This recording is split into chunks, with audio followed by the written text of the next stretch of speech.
Amb crits a favor de la revolució zapatista, un centenar de persones s'han manifestat aquest matí pel centre de Barcelona. La manifestació ha sortit des de la plaça Universitat i ha baixat per la Rambla fins a arribar al monument de Colón. L'objectiu és demanar que s'aturi la guerra contra les comunitats indígenes de l'estat mexicà de Chiapas, un conflicte que ja dura més de 5 anys. La situació està difícil, hi ha una militarització i paramilitarització de l'Estat, n'hi ha 70.000 soldats, n'hi ha agressions i hostigaments dels paramilitars a les comunitats. El conflicte està en una situació ara d'estatus així d'impàs, que és molt difícil perquè afecta la vida d'aquestes comunitats, no?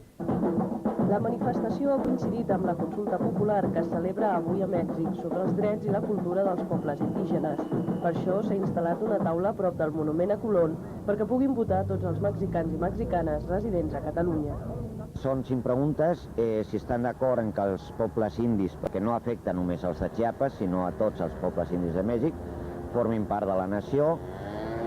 Si la gent està d'acord amb la proposta de reforma constitucional que va fer la COCOPA, que és un organisme del Congrés, representant dels diferents partits parlamentaris, aquesta proposta el govern la rebutja perquè considera que balcanitza el país, afecta la sobirania.